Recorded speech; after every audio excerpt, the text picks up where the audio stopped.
Good morning. Learning the Daf Yomi a page ahead, so we're learning page 41. The name of the chapter is Tractate Eruvin, the third chapter, and we'll start from Tanya.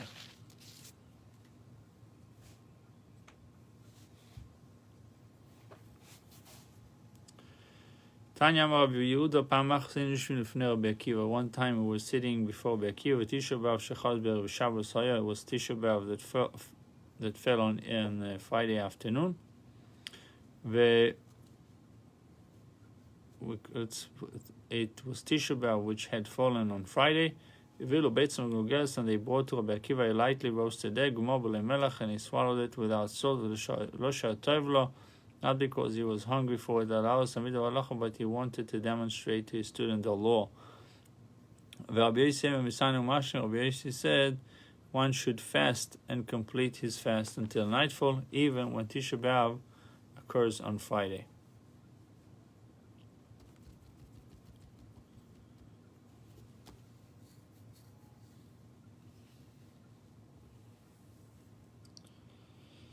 So, according to this Baisa, Rabbi Yehuda and Rabbi Yossi dispute whether or not a fast must be completed on Friday. The Gemara quotes the conclusion of the Baisa. Amar lan Rabbi Yossi, do you not admit to me B'Tisha B'av shechal b'erev Shabbat, Tisha B'av that falls on Friday, shemafsik mi'b'rad yoyim, that one must stop eating while it is still day, before the end of Shabbos. Amar la'aval what does it matter to me if one entered the Shabbos while suffering from fasting? What's the big deal? So he entered Shabbos while he was fasting. And what does it matter to me if one departs from the Shabbos while suffering? In either case, some fasting necessarily occurs on Shabbos. If you permit the fast to begin on the Shabbos by completing the last meal slightly before sunset, when Tisha B'av falls on Sunday, you should also permit it to be completed on the Shabbos until nightfall, when Tisha B'av falls on Friday. If you say to depart from the Shabbos while fasting is permitted, because he ate and drank the entire day, the short while that he abstains from food at the end of the Shabbos does not adversely affect him. However, would you say to enter the Shabbos while suffering from hunger is permitted? Of course not, since he did not eat or drink the entire day on Friday. After a day-long fast, even a short period of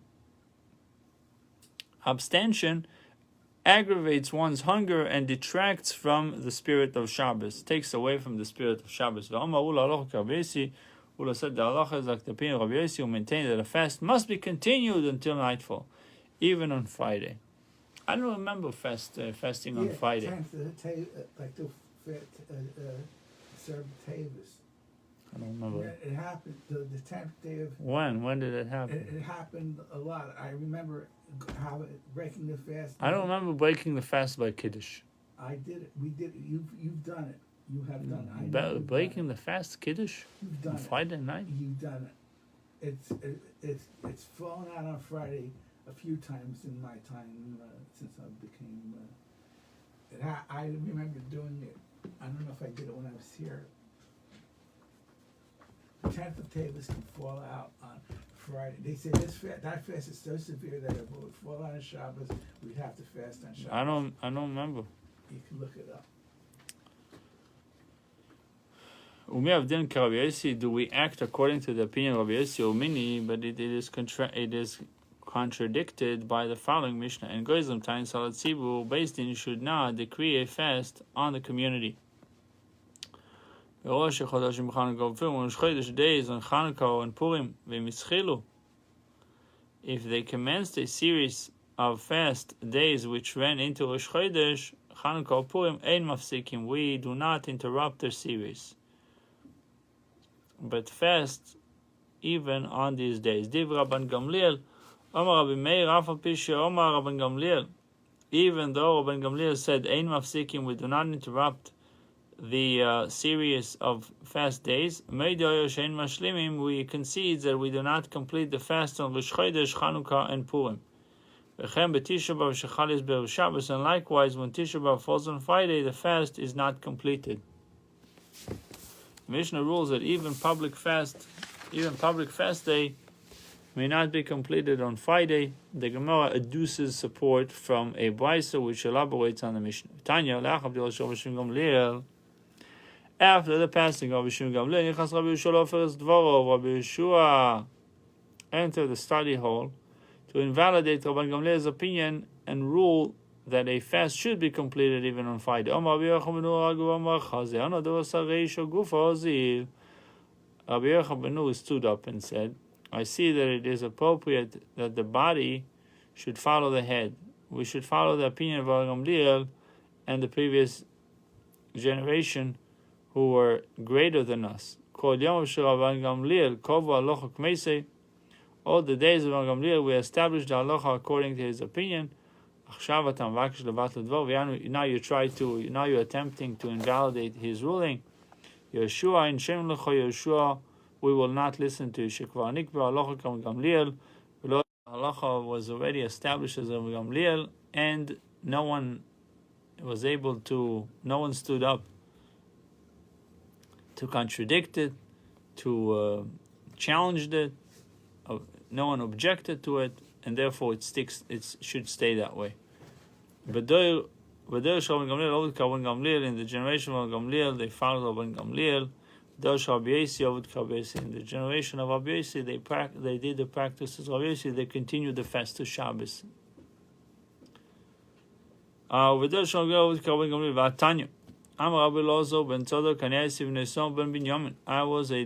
descendant from the tribe of Binyamin, whose family celebrates the 10th. So, sorry for that interruption. So we have, in the generation of Rabbi Gamliel, they followed Rabbi Gamliel. In the generation of Rabbi Yossi, they followed Rabbi Yossi. The Gemara asks the question, is it really so that in the generation of Rabbi Gamliel, they followed Rabbi Gamliel? It was taught in a Brisa. Amar Rabbi Elazar ben Tzadok, there was one time Tisha B'Av fell on Shabbos, and we postponed it until after Shabbos. And we fasted on this day, but we did not complete the fast because the 10th of Av is our family holiday. Time of the Yom Tov, Erev Yom Tov Mashlimim. So the reason that they did not complete the fast is because that day was the Yom Tov. However, on the day before the Yom Tov, in other years, when the fast fell on the 9th day of Av, Mashlimin, they would complete the fast even though they would begin the holiday on the 10th of Av while fasting.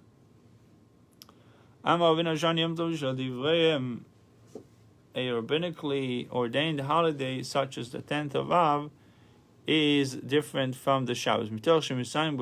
Since people, by the way, what happened with the tribe of Binyamin, that they made this holiday on the 10th of Av, it's interesting to see what exactly was their story, why they made it a holiday. I think it was the day where, usually it says that on one of the things that happened on Tu B'Av, they allowed the tribe of Binyamin to remarry, or to marry with the other tribes. There was a time that they said that they are excommunicated, right, and they did not marry each other, and only after Tu B'Av. So, but interesting, what 10th of Av? It might be associated with that too.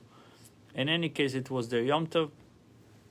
The Gemara says, however, on the day before Yom Tov, in other years, when the fast fell on the 9th day of Av, Mashlimim, they would complete the fast even though they would begin their holiday on the 10th of Av while fasting.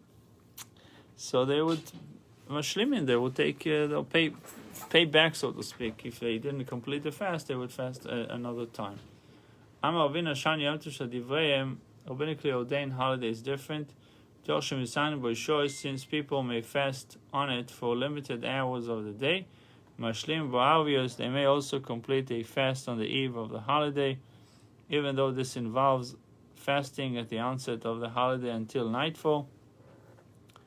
It is not more severe than fasting for a different hour of the day, which is permitted. Shabbos, however, regarding the Shabbos, since people may not fast on Shabbos even for limited hours of the day, they may also not complete a fast on the eve of the Shabbos. Since completing the fast involves fasting at the onset of the Shabbos until nightfall, it is prohibited just as fasting for a different hour of the Shabbos day, just as fasting for a different hour of the Shabbos day is prohibited. It says in 25, therefore even Rabban Gamliel would have allowed Rabbi Elazar ben Tzadok to complete the fast of Tisha B'Av on the eve of his holiday, since it was a lesser holiday. However, in Rabban Gamliel's generation, it was customary not to complete a fast on Friday because one may not fast even briefly on Shabbat. You should not fast on Shabbat. Now this year it's actually a question because you'll have many that their custom is not to eat till after Tkis. Comes to Rosh Hashanah. So pretty much fasting on until 1 o'clock or 2 o'clock in the afternoon. So now that it falls on Shabbos, still keep up with their minhag or not. Understand? Well, since you're not, I thought if you're not blowing the shofar, then therefore you don't have, that doesn't apply. But that's my own logic. No. Till you hear the shofar. That's Sunday. Yeah, but you're saying it because you're not even, there's no shofar, so it shouldn't be.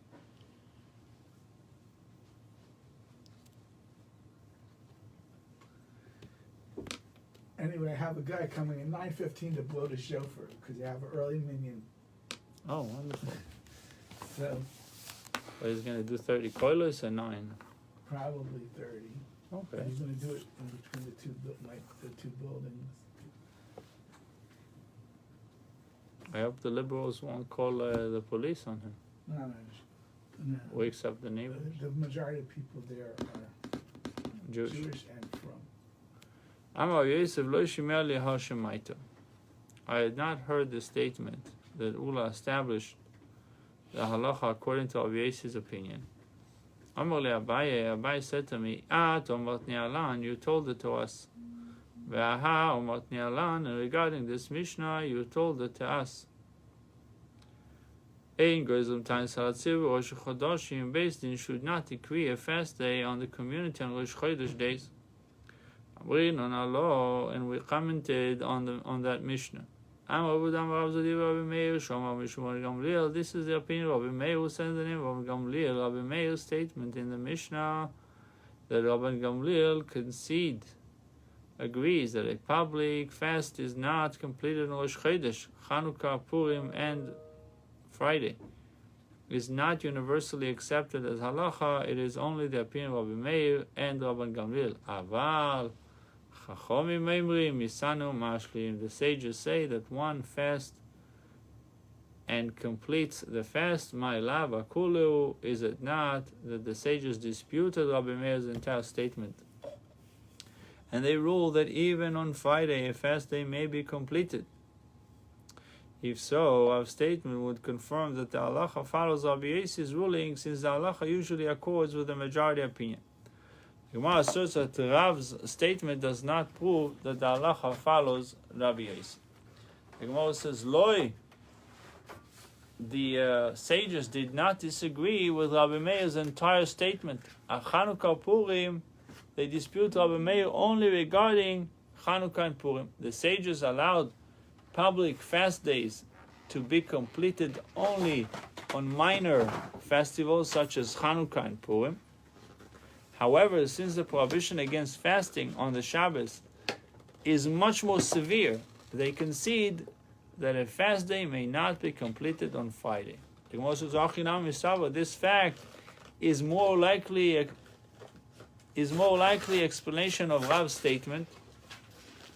Going into page 41b1, we're going to finish this chapter. If it enters your mind that Rav Yehuda said in the name of Rav that the sages disagreed with Rabbi Meir's entire statement, and they ruled that even on Friday a fast day may be completed. But Rabba inquired of Rabbi Yehuda whether a fast is completed on Friday. And Rabbi Yehuda did not resolve the issue for him, if you're allowed to complete your fast on Friday or not. Didn't answer him. Rabbi Yehuda maintained that the sages permitted the completion of a fast even on Friday. Why did he not respond to Rabba's question? And according to your reasoning, Mar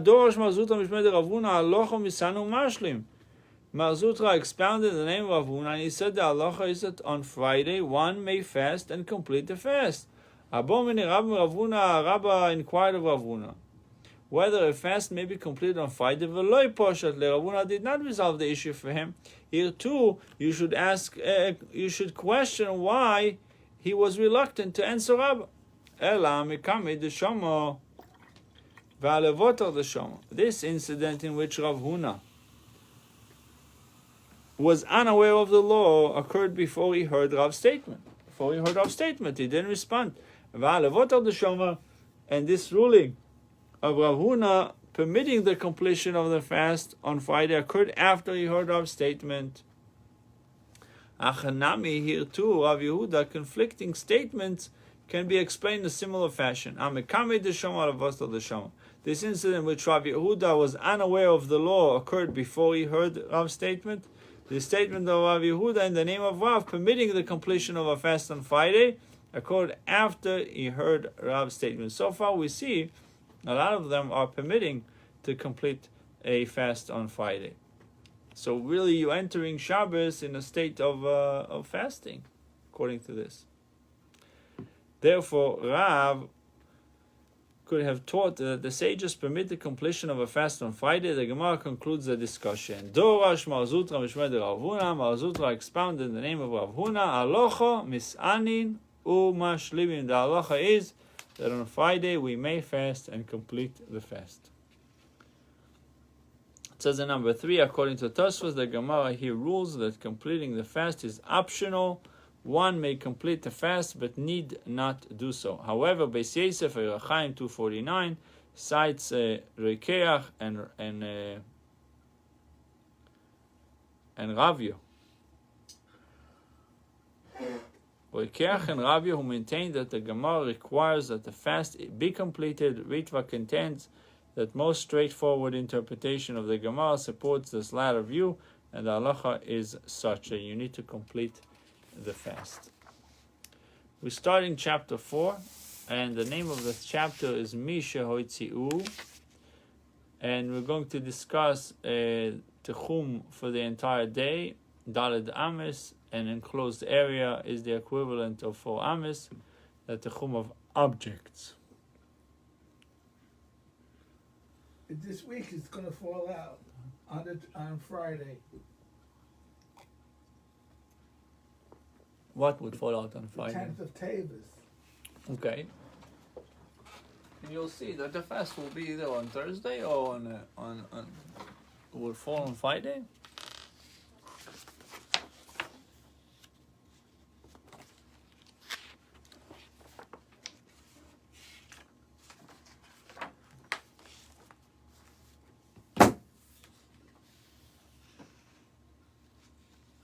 Wow. It says the fast ends at 6:02. Yeah, what time is candle lighting? 5:18. So you're going to break the fast on Kiddush. Yeah, I never remember doing it. I remember it happened. Breaking the fast in the Kiddush. This is not the first time. That one is the most severe because it's the first. So from here we see that the halacha is like Rabbi Yossi. That's the most severe one of these fasts, Right, that you. Because it's the beginning is always the worst. I guess it would never fall on Shabbos though. No, and if it did, I heard the rabbis used to tell me. Yeah, it would still push off Shabbos. You would still fast then. Yeah. Because it's the worst. Push off Shabbos means. Right. All right. Okay. Hopefully Mashiach comes before we don't have to fast, right? We should just fast on Yom Kippur. So Mishu Tziu Nochim Uruach Ra, one whom Gentiles removed from his tchum, or an evil spirit temporarily deranged him and caused him to leave his tchum. Became disoriented, whatever happened, he moved out of he got out of the tchum on Shabbos, out of his, let's call it the Shabbos perimeter, right? He left the Shabbos boundaries. So when he realized where he's at, wants to do the right thing, he only has 4 amas circumference to move around. If they return him to his tchum, if they brought him back, it's as if he never left. If they took him to another city, or they placed him in a fold or corral, which is beyond his tchum,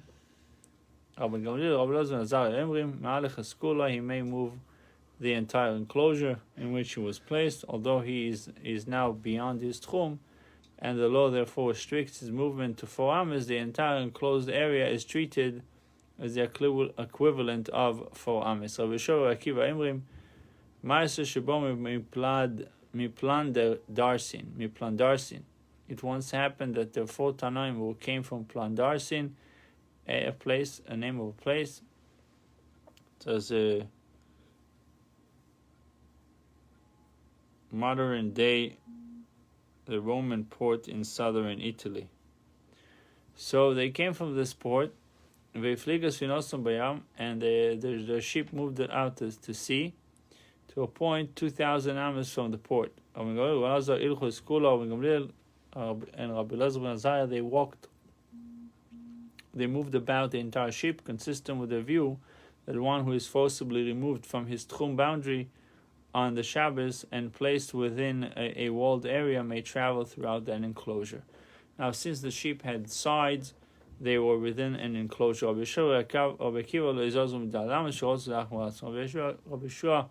and Rabbi Akiva did not move because they wanted to be stringent on themselves, and therefore they did not leave. Once, on another occasion, the ship did not enter the port until it was already dark and the Shabbos had begun. Since a person's tchum is designated by his location, when the Shabbos begins, they had to determine the spot where the ship had been.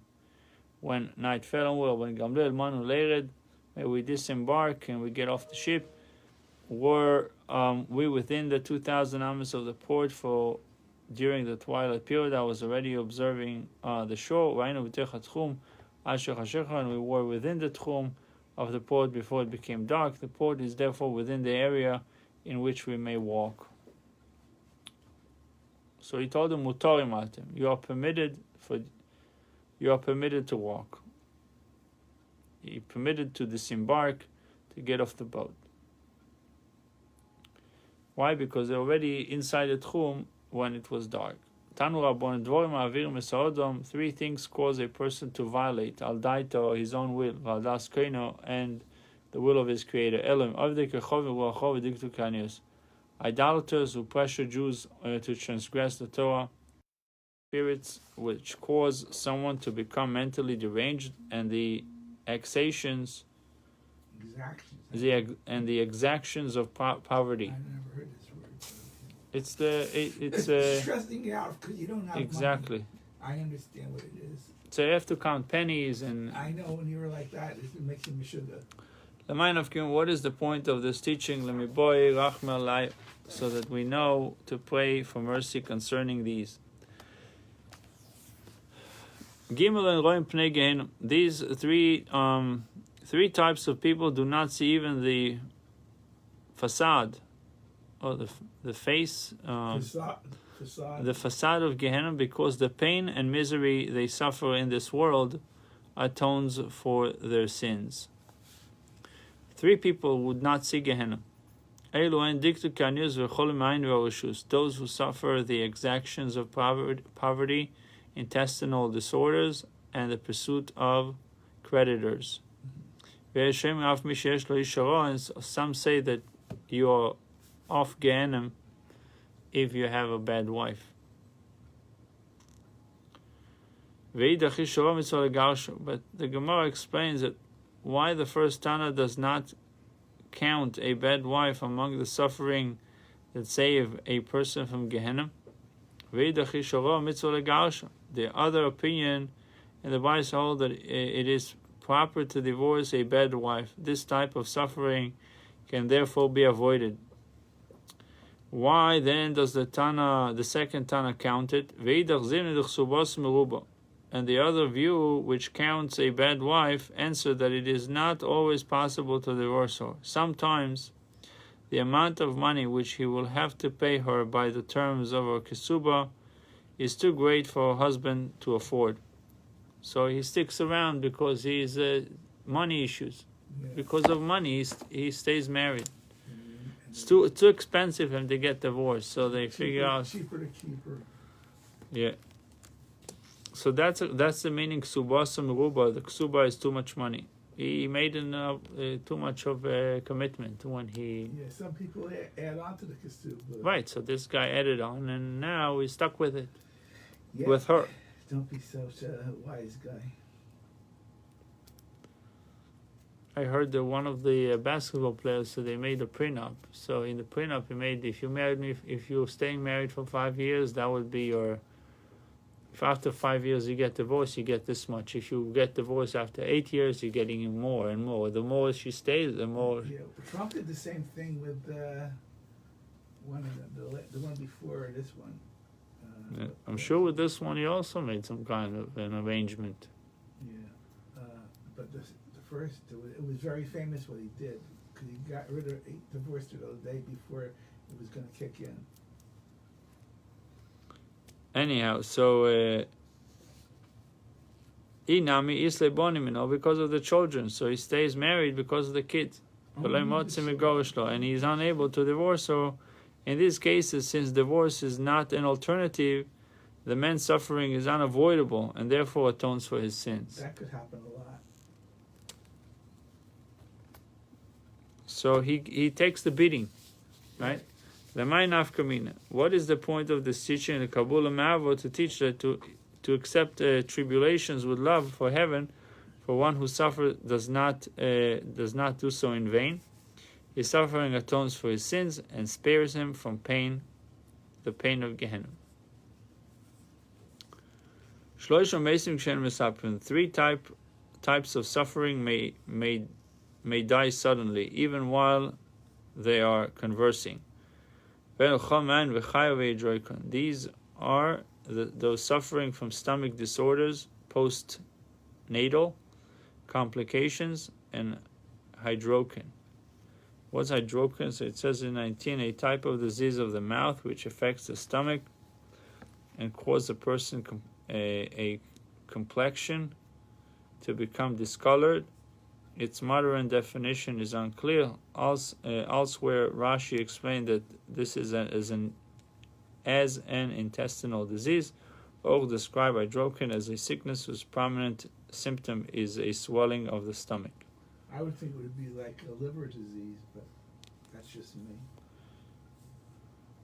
Because you get jaundice. So the Gemara said, what's the point of all this? What is the point of this teaching? To alert us to prepare shrouds for such people. It says the Bible is telling us that people in these conditions need to be mentally prepared for the possibility that they may die suddenly, and that it is appropriate for them to make their wills and repent. When shrouds are prepared, people become aware of the seriousness of the condition.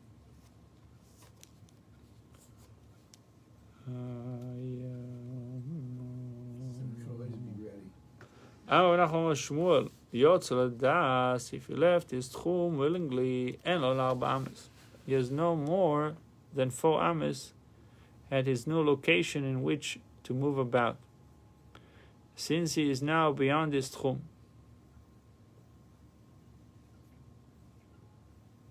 If he left his tchum willingly, he has only 4 amas. The circumference, he's stuck. What's a pshita? This ruling is obvious. For if even someone who has removed from his tchum by Gentiles only has 4 amas, how much more so when he left by himself? He also does me by. Is it necessary to point out that someone who left his tchum willingly in violation of the law is also subject to this same stringency? Say rather that the ruling was that if he returned to his tchum willingly after having been removed against his will, when he comes back, he has only 4 amas.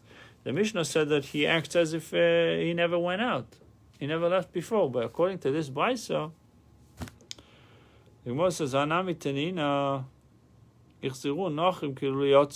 we just mentioned, that's what I just said. If he as if he never left, if they brought him back. If the goyim put him back, the Gentiles brought him back, it's as if he never left. But if he came back on his own, he was able to escape and came back on his own, he has only 4 amas to walk around once he reaches the tchum. And he's back in the hood. He doesn't want to do arba By himself. Oh. That's the distinction between what the Mishnah taught us and what the Brisa is teaching. If you bring him back, he can walk around. Exactly. If he comes back, he's 4 amas. Somehow he escapes and gets back to his tchum, and once he's in the boundary, it's only 4 amas.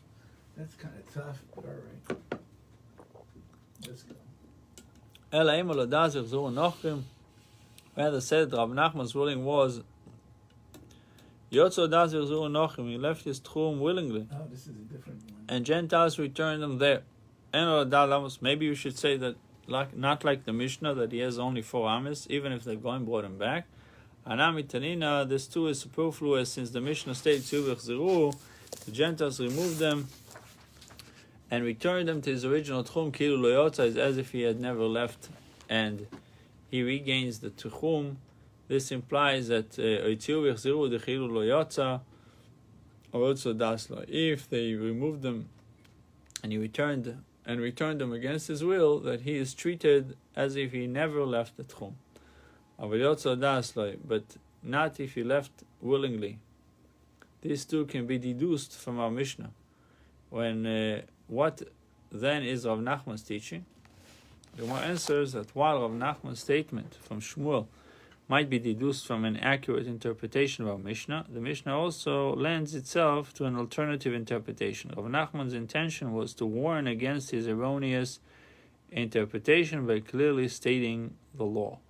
Now, the Tema, without Rav Nachman's statement, you might have said it's a dodin kisoni, that the Mishnah is teaching independent rulings, and that the second case is not a continuation of the first. According to this, the first ruling would be as follows.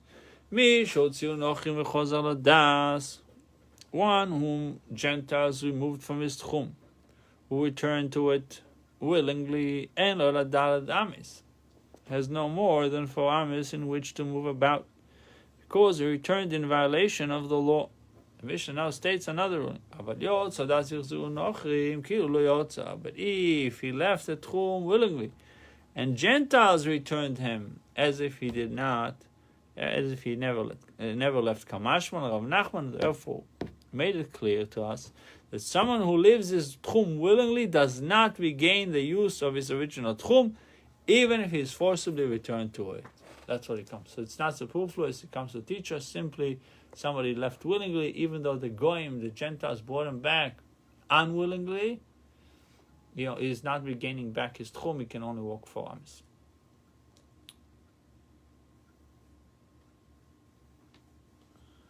The Gemara now discusses a circumstance in which a person restricted to 4 amas may leave them. They inquired of Rabbi, if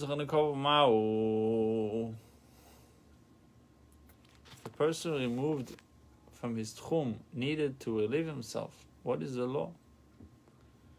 May he walk beyond the 4 amas to which the Mishnah restricted him, to find private area in which to relieve himself? Omar Lohem, Rabbi said to them, Godol kovod habrios, human dignity is so important, shedeichas lo yisas shuvotero, that it supersedes a prohibition of the Torah, specifically the commandment not to deviate from the decrees of the sages.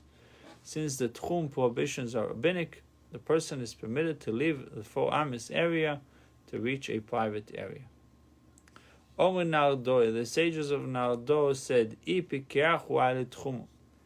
he is a wise man, he re-enters his tchum while seeking a private area. And once he returned to his original tchum legally, he has returned. He regains the use of the tchum. So what happened over here? The Gemara asked a question. If someone needed back then, they would have to walk far to go to the bathroom, right? So what do you do if you walk maybe beyond the tchum, right? If a person removed from the tchum, let's say Gentiles took him out, needed to relieve himself, what is the law? May he walk beyond the 4 amas? So Omar Lohem Godel kovod habrios derech hasvater. That's a very interesting statement. We have to remember that a lot of people forget this concept, and this is something that people have to internalize really, really good, especially before Rosh Hashanah.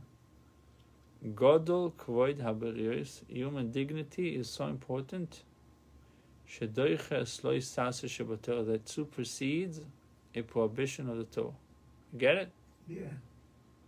Specifically, the commandment not to deviate from the decrees of the sages, that it overrides, supersedes human dignity. Since the tchum prohibition are rabbinic, the person is permitted to leave the 4 amma area to reach a private area. What does it teach us? Teach us, if you gotta go, you should be able to go to Something much deeper. Think about the statement.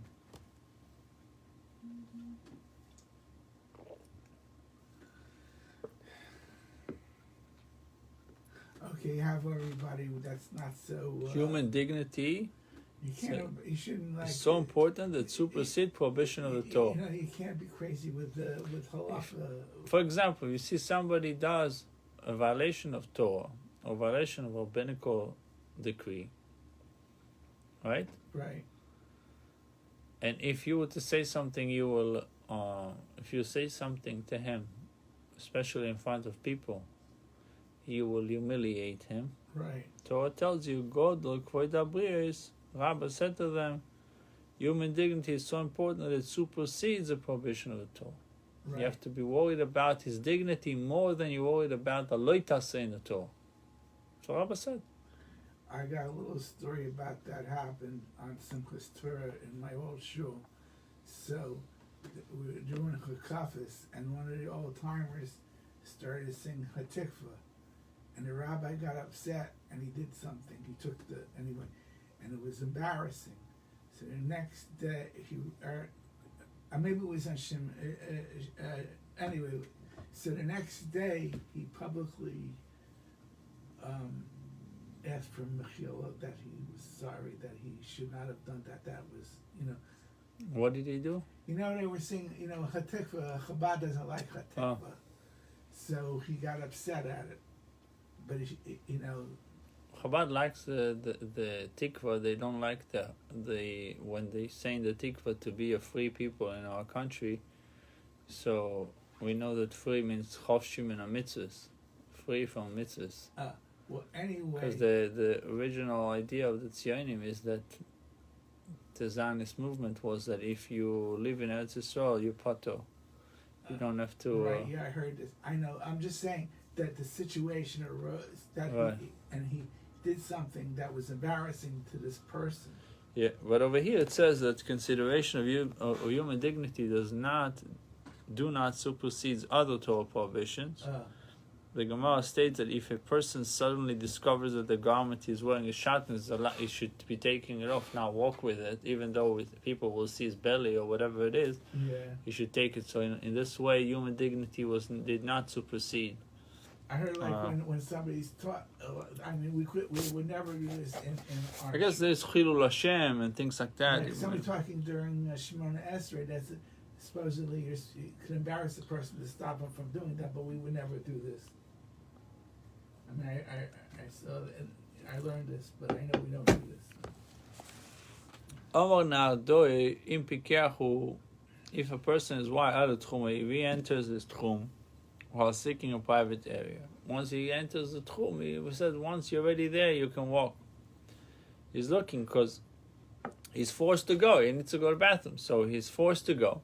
So if he's smart, he enters the tchum. Once he enters the tchum, he's free to go. Like we learned that if someone was removed from his tchum forcibly, right, and he was returning forcibly, he's allowed to go freely, right? Yeah. So he's returning forcibly because he needed to go to the bathroom. That's like being smart about it.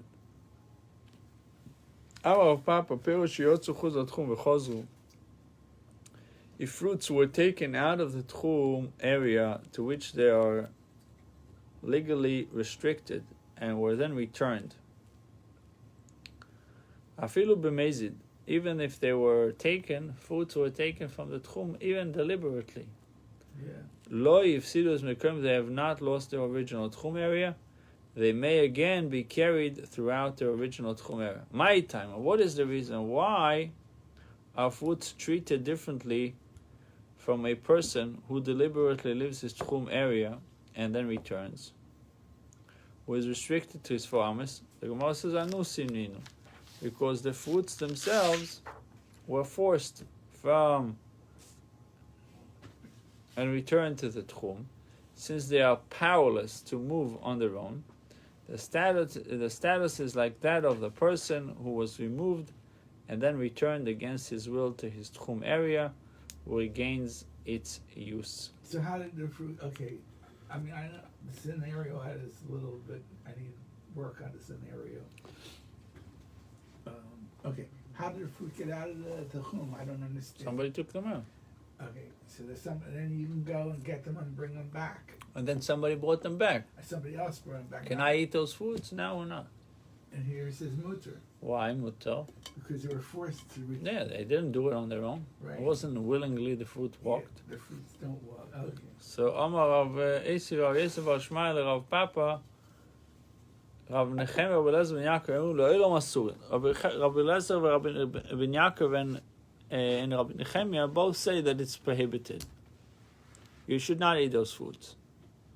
Foods were taken out of the tchum are always prohibited. They may neither be moved nor eaten, unless they were returned to the tchum area inadvertently. We infer from this,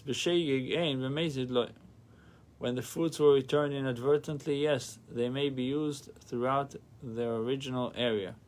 But if they were returned deliberately, this is not the case, and the fruits are forbidden. This contradicts our Papa's ruling.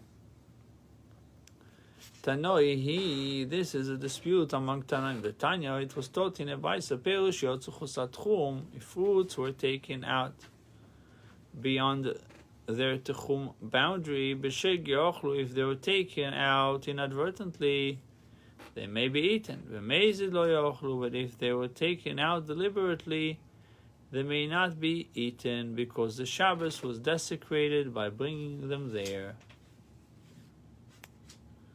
So initially we said, Rabbi Nechem and Rabbi Eliezer ben Yaakov said, Oilo masurin. Fruits were taken out of tchum are always prohibited, unless they will return to the tchum area inadvertently. But you're out of luck. Now b'shegeg ain't b'mezid, like you said, no. Now Tanoi, the Gemara said it's actually machlekes Tanoim, a dispute among Tanoim. The Tanya, perush yotzu chutz hatchum b'shegeg yochlu b'mezid lo yochlu. If it went out of the tchum b'shegeg, They can be eaten, but it should not be eaten, because the Shabbos was desecrated by bringing them there.